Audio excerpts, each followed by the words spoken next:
Bienvenidos a la historia viva de Venezuela por Coquibacoa Televisión. Hoy programa especial en el Zulia Trascendente, los grandes compositores zulianos de hoy y de siempre. Luis Guillermo Sánchez García, Ulises Acosta, Adolfo de Pul y nuestro gran Rafael Rincón González. Vamos a conversar en relación a este tema con el conocido médico ginecólogo en el campo de la cultura, Rafael Molina Vilche, que es doctor en ciencias médicas, es honoris causa por Luz y está muy activo y ha sido, por supuesto, el pionero de los programas de historia en los canales regionales de Venezuela, con su famoso programa en el 87, 88, 89, lo recordamos, Patrimonio en el canal Niños Cantores Televisión. Sigue en su programa Patrimonio los sábados, los domingos, por Chinguiquireña 90.9 FM. Fue director del Instituto Zuliano de la Cultura Andrés Loy Blanco en un tiempo. Hoy no se conocía todavía, Rafael. No, ese es el germen de la Secretaría. El germen de la Secretaría de Cultura. Fundador de la revista Puerta de Agua, de Arte y Literatura. Muchos libros, Identidad Regional, coautor del libro El Lago de Maracaibo en la Historia. Bienvenido, Rafael. Muchas gracias, muchas gracias. Estamos... el Vals y Luis Guillermo Sánchez en el Zulia. Bueno, el Vals, todos sabemos, viene de Europa, de un étimo alemán, y se difundió por América del Sur relativamente tarde, ¿no? Inclusive en Maracaibo.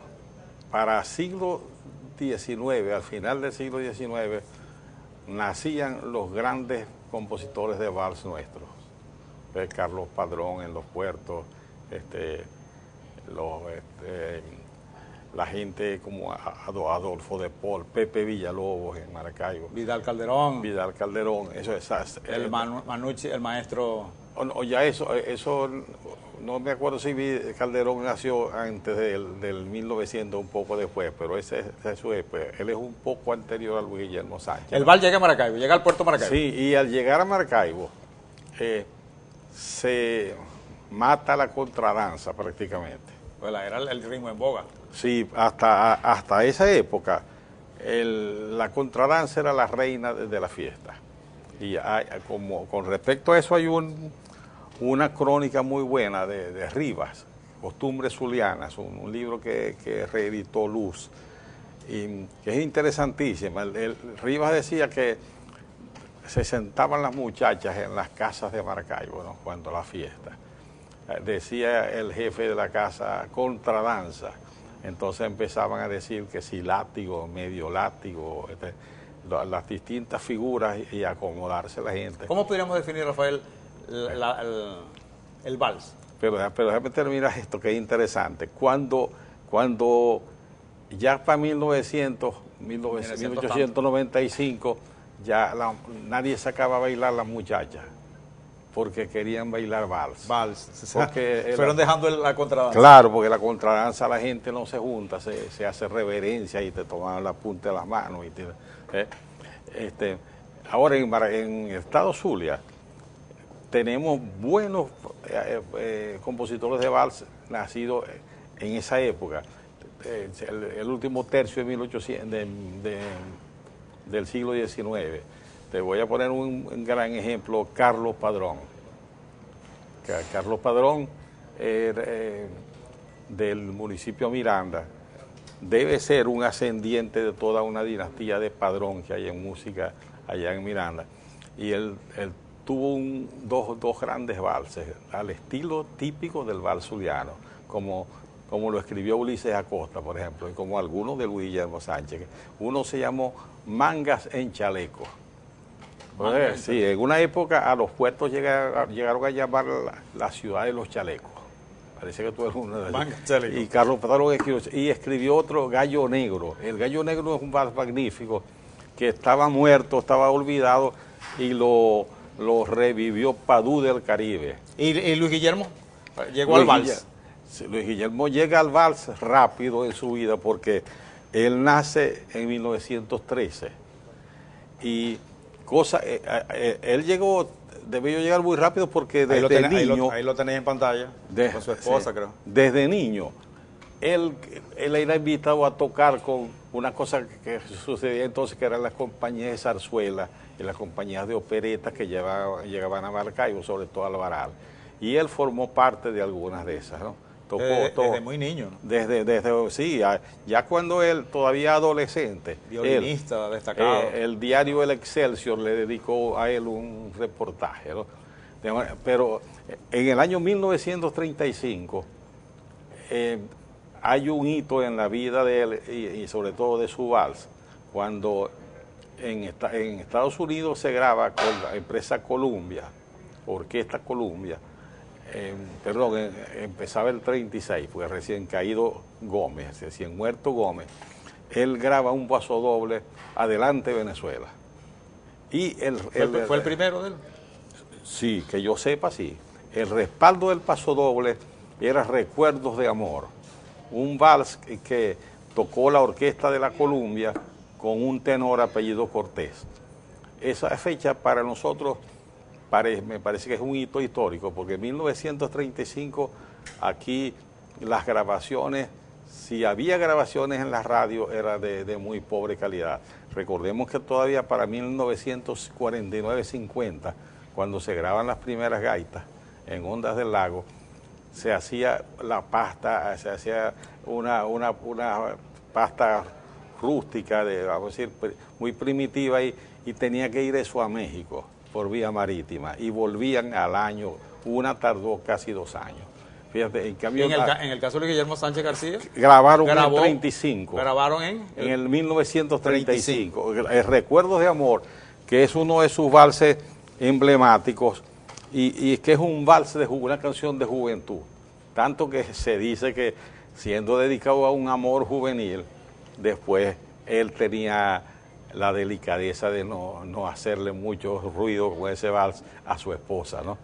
Y no, Recuerdos de Amor pasó a estar un poco engavetado por eso, ¿no? Porque el más emblemático y conocido, bueno, tiene muchas composiciones, es Lluvia. Bueno, ya regresamos en la historia viva de Venezuela.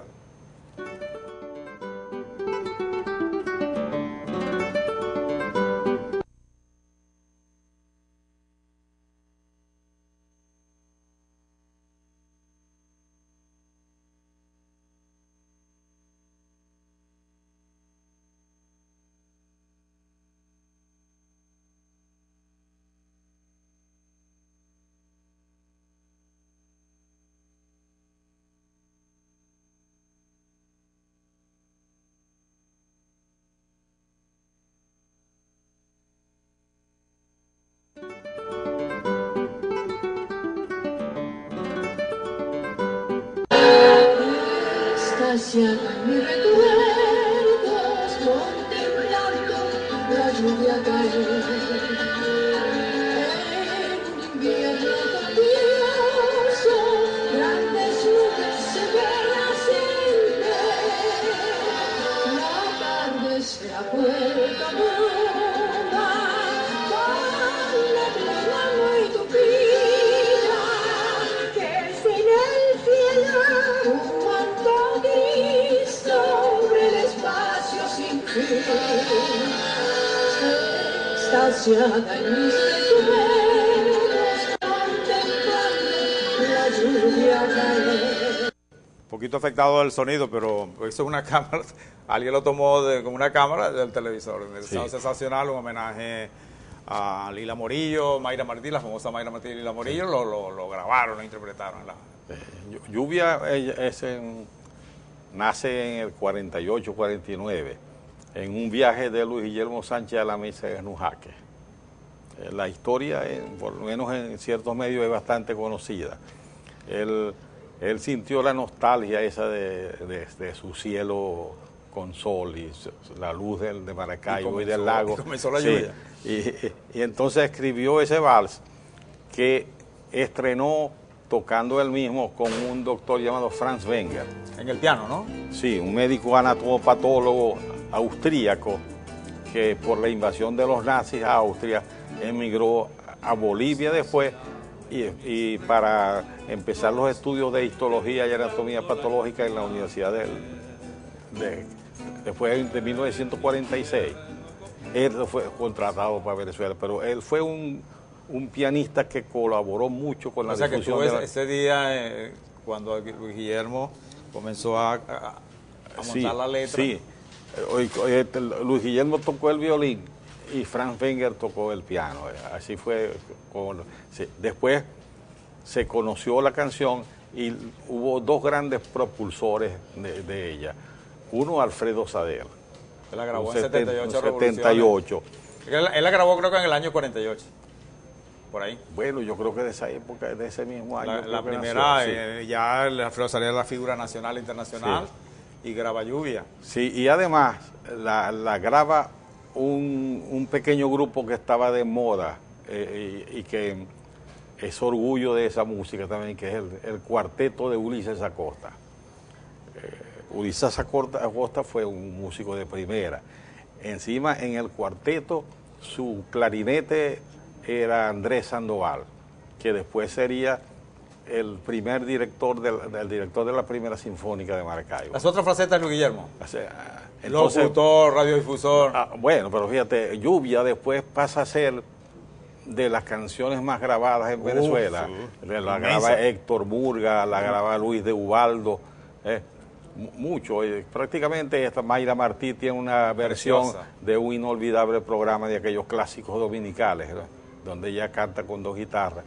Otras facetas de él, bueno, él tuvo un gran trabajo, desempeñó un papel importante en el origen de las sinfónicas en Maracaibo. Él siempre estuvo en la lucha porque Maracaibo tuviera una sinfónica. Formó parte de la fundación de la sinfónica. Sí, formó parte de una asociación pro-sinfónica de Maracaibo primero y después es fundador de la Sinfónica de Maracaibo como violinista.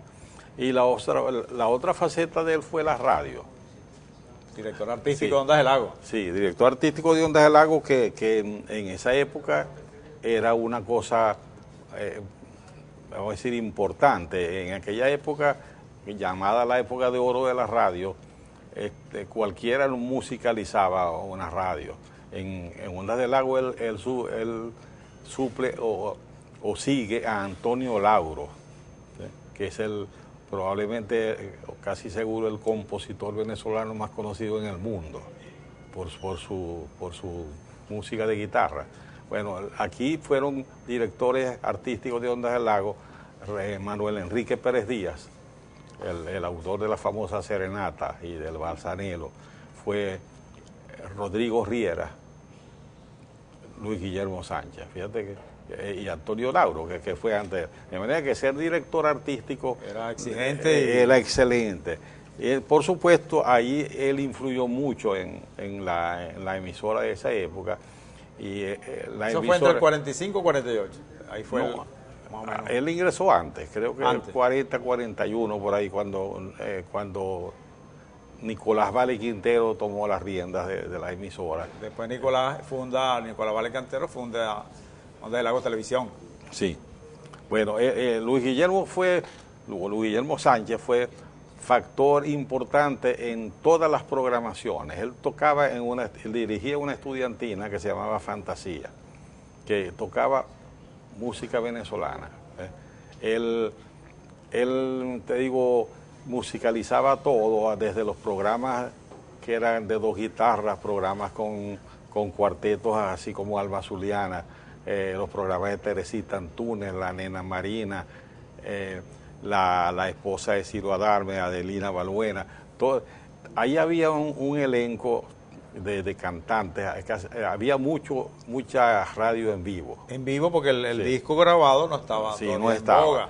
Y él tenía que ver prácticamente, era como un filtro o un seleccionador de todo eso que iba a salir en Ondas del Lago, incluyendo la llamada hora estelar, que era a las 8 de la noche, con cantantes como María Victoria, Pedro Infante, Fray José Mujica, cualquiera de esos. El seleccionador era el director artístico. Esa fue la gran se destaca labor. Entonces, podríamos resumir, se destacan en el vals, la composición, en la danza.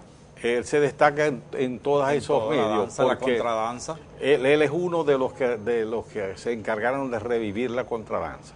La contradanza, te repito, a principios de siglo se fue se fue disminuyendo. Con la invasión del vals. Claro, y quedó reducida a concursos, entonces había gente que por ganar un concurso, mención contradanza, hacía su contradanza. Y Luis Guillermo se encargó Sí, de revivir ese... quedaba reducida a aquellos grupos que tocaban en los cines, como los cañoneros de Caracas, los conjuntos criollos, ¿ves? Pero no se tocaba. Entonces él hizo mucha labor con la contradanza. Recuerdo, para rescatar la contradanza. 1962, por ejemplo, él gustaba de concursar. En 1962 hay un concurso organizado por el Consejo Municipal de Maracayo sobre música. Ahí gana con la contradanza maracaibera. Ahí metió, como dicen los hípicos, de 4-4. Primer premio Maracaibera, segundo premio Sol de Mara, tercero creo que fue Linda Zuliana, una de sus danzas más lindas, y que si hubiera un ranking de las danzas yo pongo a Linda Zuliana, ahí junto a la danza de Paul. Y una danza llamada Zapara fue el cuarto, ahí le hizo arraso. Ahí. Ya regresamos con conocido músico, poeta, escritor, médico ginecólogo, Rafael Molina Víchez, en tu historia viva de Venezuela.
Adolfo de Paul, Rafael.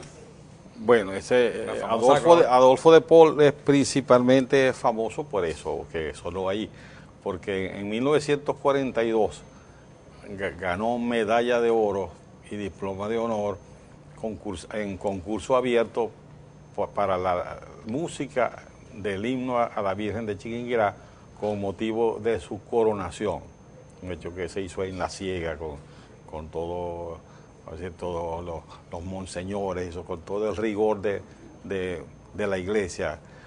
Bueno, Adolfo de Paul hizo esa música. Él fue un hombre de esos que hablábamos, que nació en final del 19, 1881, y murió en 1871, duró bastante. Desafortunadamente para nosotros en el 56 se fue a Caracas. Hizo cualquier tipo de música, desde música para las pianolas, aquellos rollos que se le metían en una pianola. Hizo pasacalles, bambuco. ¿Qué es eso de pasacalle? ¿Qué es? Ese es un aire español. Aire español. Hay uno, por ejemplo, el pasacalle de los Nardos, que es famoso en una zarzuela. Entonces, te lo puse como ejemplo. Él hizo mazurcas, hizo pasodobles. De todo. De todo. Tiene muy buenos vals, hizo más de 40 valses. Hay uno vaivén, para ver si lo... No, eso es danza, eso te iba a decir, pero Adolfo de Paul... ¿Se destacó en danza? No, se destacó, no, perdona que te use eso, ese es su fuerte. Su fuerte. Fue un maestro de la danza. Tiene 3 danzas que para mí, por ejemplo, las 2 primeras, el vaivén y María Cecilia, en la lista de las buenas danzas estarían entre las primeras, junto a la linda zuliana de Guillermo Sánchez. A ver si lo tiene listo, vaivén. Y junto a los pregones zulianos. Vamos a ver si lo tendrá listo. Vaivén. Seguimos con Adolfo de Paul, mientras monta. Ok.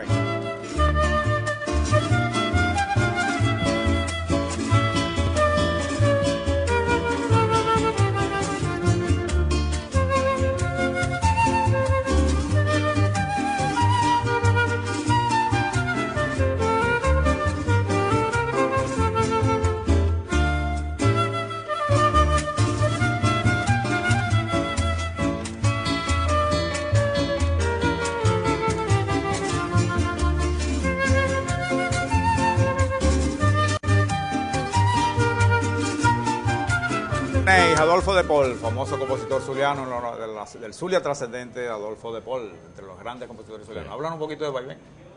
Bueno, esa fue una danza que estuvo muy de moda aquí. Se tocaba mucho cuando, en esa época que te decía de conjuntos de cuerdas y conjuntos de mandolina, lo que llamaban música de viento también. Música de viento llamaban unos 5 músicos más o menos que andaban por la calle con un cornetín, un saxofón, redoblante, un 4. Esa era una de las cosas que sonaba. Después,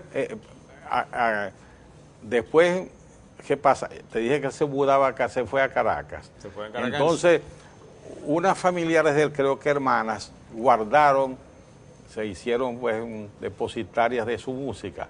Entonces fue en Caracas donde se redescubrió Adolfo de Paul y el vaivén. El vaivén lo toca el cuarteto, el cuarteto de Caracas, ¿no? Y esa flauta es excelente, esa es la flauta del cuarteto y Esteves con la guitarra, eso es. De manera que por un tiempo eso fue una canción dormida, que ahora después se conoce una danza. ¿Hay otra? Que yo no le conozco la época de cuando la hizo, pero que se conoció por sevillano y después por grupos que se llama María Cecilia. María Cecilia repito, de las mejores piezas de música popular zuliana.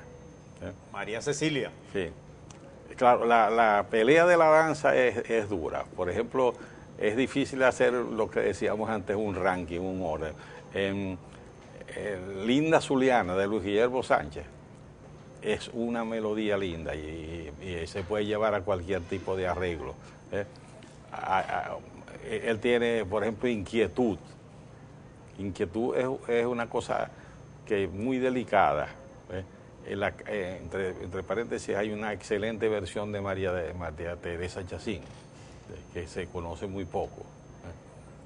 Los dos hicieron muchas danzas.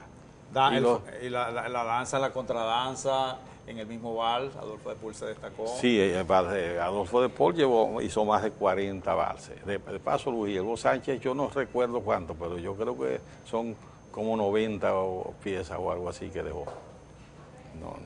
no puedo memorizar la lista. ¿Y la contradanza? Tú sabes que estos dos hacían lo mismo, estos dos eran hombres muy familiares, ¿no? Y entonces cumplía años fulana, la fulanita, la sobrina, la prima, la yerna, y ellos le hacían un vals o una danza. Por ejemplo, en la estudiantina de la universidad tocamos muchos años Neida. Neida es una sobrina de Luis Guillermo Sánchez. Y le dedicó su... Él le dedicó para que bailara en sus 15 años. Una vez, no me recuerdo cómo se llama ella, la hija de Luis Guillermo Sánchez, o una hija de Luis Guillermo Sánchez, al cumplir 15 años, se le grabó un vals con el conjunto de Ulises Acosta, y me dijeron que cantaba Luis Guillermo Sánchez incluso, como regalo del padre en los 15 años. Bueno, ya regresamos con Rafael Molina Vilcher, conocido Rafito, músico, poeta, escritor y gran conocedor de estos grandes temas de los compositores, por supuesto como músico y un gran defensor de la zulianidad. Ya regresamos.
Ulises Acosta, nada más y nada menos. Ulises Acosta, también de los grandes compositores zulianos. Sí, claro, un gran músico que tiene una curiosa historia también.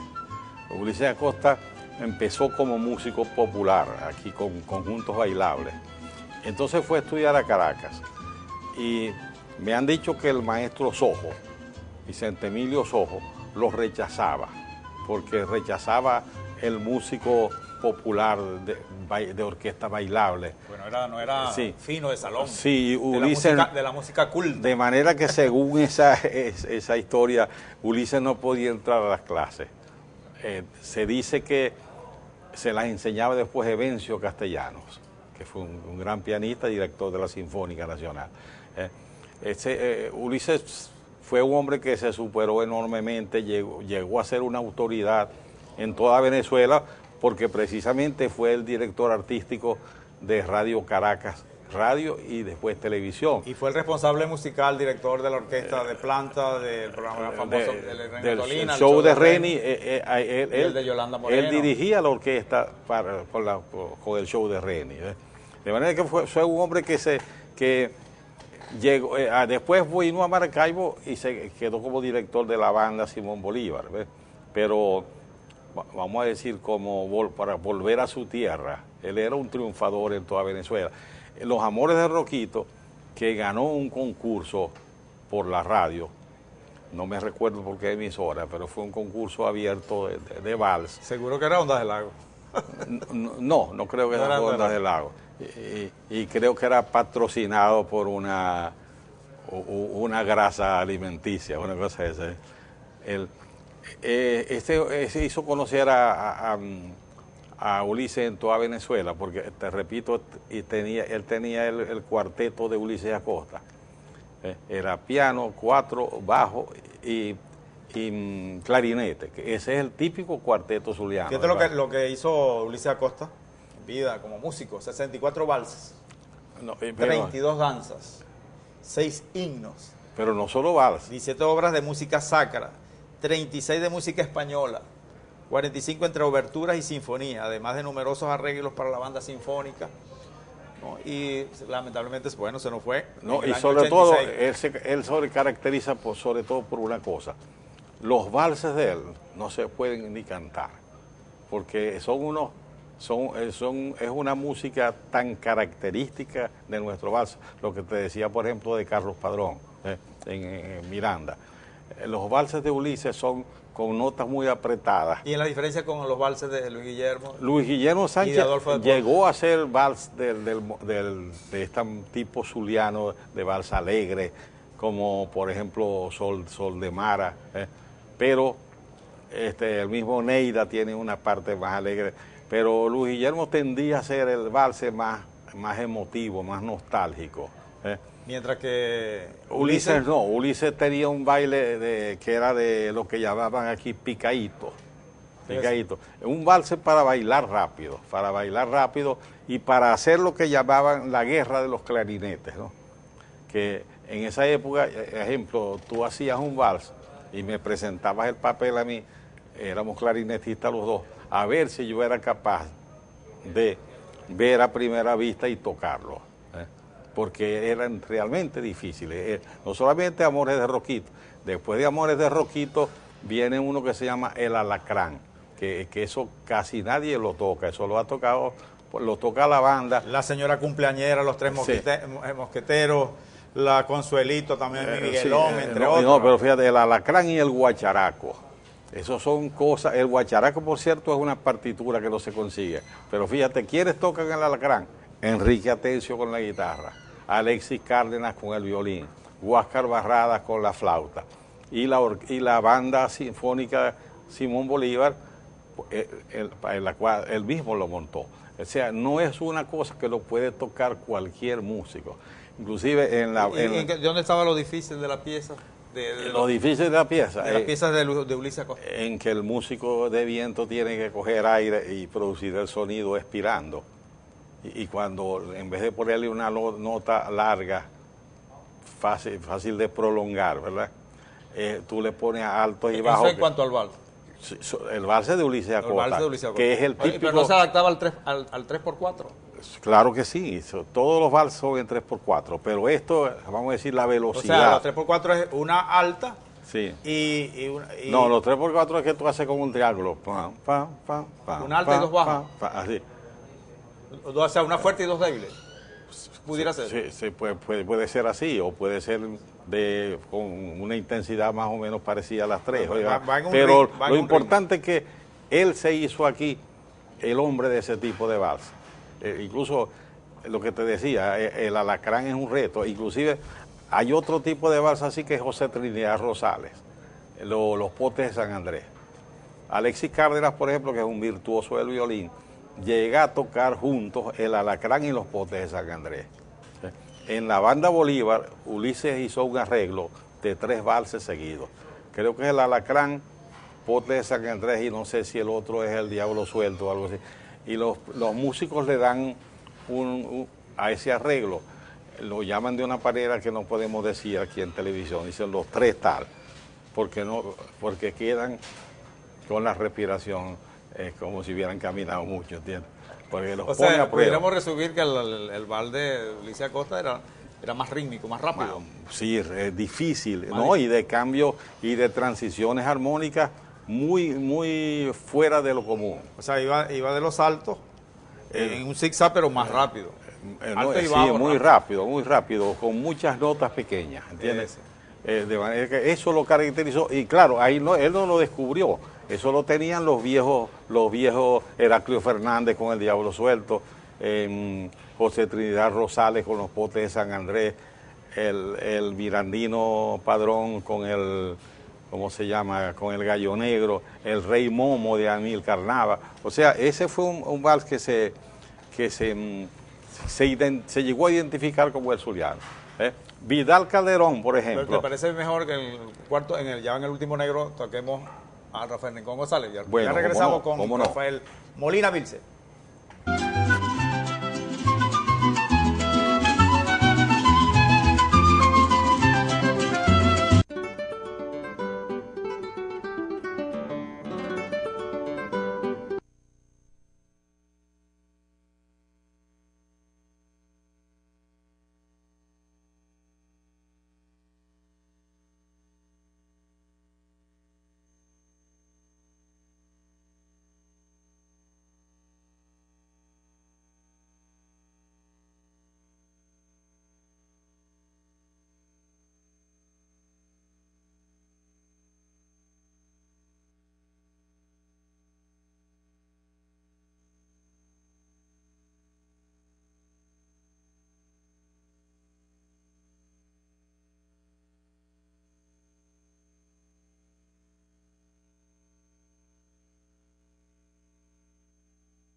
Va cantando el pregonero, vendiendo su mercancía.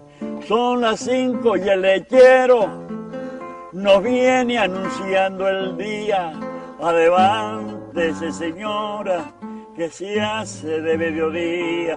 La leche viene en los potes con espuma de alegría. La leche viene en los potes con espuma. Son las 5 y el lechero nos viene anunciando el día. Levántese, señora, que se hace de mediodía. La leche viene en los botes con espuma de alegría. Rafael Rincón González. Bueno, La voz, la famosa voz, siempre el intérprete de toda la vida. Esos son los pregones zulianos, que es una de las danzas más identificadoras del Zulia. Si no la pieza más grabada del Zulia, una de las primeras. No sé, no tengo números, pero es así. Tiene una historia interesante. Reyito cantaba, Jesús Reyes, el autor de Maracay Buenas Noches, cantaba desde el 32. Rafael Rincón se hace famoso con José el Platanero en el 40. Unos años después viene esta canción, viene esta danza, por petición de Reyito. Reyito cantaba puntos cubanos y cantaba sones, ¿no? Guajiras. Entonces lo contrató la CMQ de La Habana, que ese era el templo de los cantantes y de las radionovelas. Pero entonces Reyito le dijo: oye, Rafael, yo tengo que cantar allá, pero me da como pena pues cantar puras cosas de estas. Yo quiero que me hagáis una cosa muy maracucha, muy zuliana. Le dice Reyito. Entonces Rafael Rincón decía el mismo que salió una madrugada a llevar sus hermanos al muelle para una piragua. Entonces empezó a ver ese cuadro costumbrista que narra ahí. Casi una pintura, ¿no? Una descripción exacta de la Plaza Bravos. Sí. Y de todo, fíjate. Eso caracteriza, de paso, la danza y el vals de Rafael Rincón González. ¿Cómo era el vals de Rafael Rincón? Casi siempre era muy popular para hacerlo cantable y sobre todo con un fin. Él era un hombre de comunicación. A él no le interesó hacer valses o música complicada técnicamente o difícil de tocar. Para el pueblo. Sino que la cantara todo el mundo. Incluso él me decía, es que al hacer Maracaibo Florido, se la dio a Armando Molero y Armando Molero nunca la aprendió a tocar. ¿Y eso por qué? Bueno, hay una transición ahí que hay que poner la cejilla en la guitarra y tal, el dedo así. Y entonces Armando le inventó otra manera más cómoda. Entonces él decía, no, hay que hacer las cosas fáciles, ¿no? Entonces, ¿tanto para el músico como para el intérprete? Claro, tiene algunas como Danza Zuliana, la que canta Mario Suárez, que sí tiene complicación, como, es decir, tiene búsqueda, pero generalmente incluso se parece vamos a decir, la sucesión de notas se parece, porque él se hizo un hombre, lo que Jorge Luis Borges llamaba en los argentinos la voz del arrabal. Rafael, él mismo buscó eso, ser el cantor del Saladillo, ser el cantor de los cayuqueros de Boburito, ser el cantor de todos los pregoneros de la plaza. Él no aspiró nunca llegar a hacer valses de salón o contradanza. La contradanza de él también con ella ocurre lo mismo. Él hacía una contradanza cantable que incluso se lleva al ritmo de los conjuntos gaiteros, que es una cosa distinta. Rafael Rincón, pudiéramos decir que se diferencia de Adolfo de Pool, de Ulises Acosta.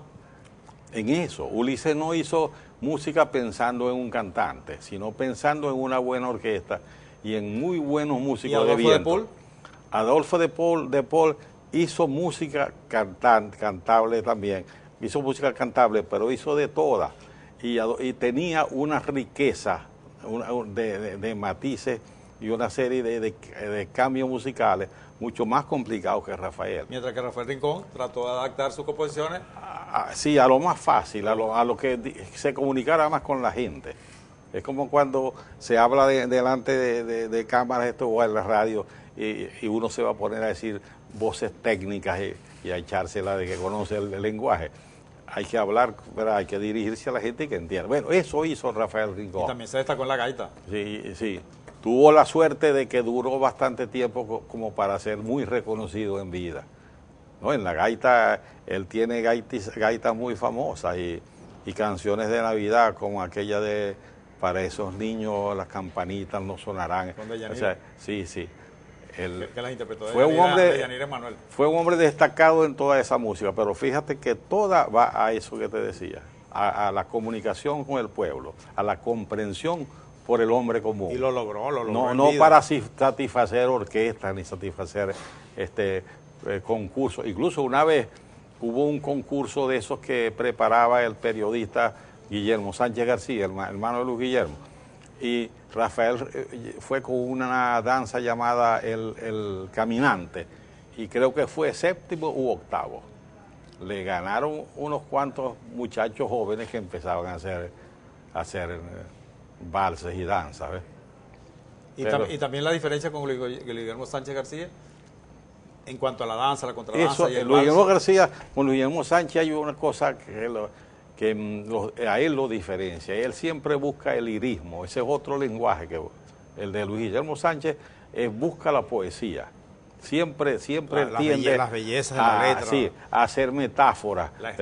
Yo incluso escribí alguna vez que Luis Guillermo Sánchez es a la música nuestra lo que José Ramón Yepes es a la poesía, el romántico del lago, de la belleza de nuestras mujeres y hasta del tema indígena. Mientras que Rafael Rincón, la letra popular. La letra de Rafael, todo el mundo la entiende. La calle. Sí. La de Luis Guillermo es mucho más poética. Inclusive a Luis Guillermo Sánchez le gustaba que le dieran letras así. Guillermo Ferrer, un poeta que todavía está vivo y creo que todavía es cronista de Maracaibo, le dio varias poesías y él las musicalizó. De manera que en eso se diferencia mucho. A esta hora Fíjate, yo sé que vamos a terminar ya. Luis Guillermo tiene piezas, por ejemplo, Pedacito de Ensueño, que creo que se lo hizo a la esposa. Eso es una pieza que puede ser para cantar cualquier tenor lírico. ¿Y tu mensaje, Rafael Molina Vilche? Mi mensaje es... Zuliano. Muchas gracias por la invitación, muchas gracias a todos. Y el mensaje tiene que ser, esta es nuestra música. Las emisoras, tanto de televisión como de radio, deben colocarla en su programación, porque nadie quiere lo que no conoce. Si no enseñamos esto a nuestros hijos, ellos no van a conocer nada de esto. Y nos invaden los otros ritmos. Siempre hemos sido invadidos, pero nunca como ahora. De manera que insistimos en que hay que difundir. Promover talleres musicales con la danza, la contradanza, la décima, en las nuevas generaciones, de manera que nuestros ritmos permanezcan. Y hasta con las nuevas formas musicales de los zulianos, pero sin perder las raíces. Bueno, nos esperamos en otro programa, La Historia Viva de Venezuela.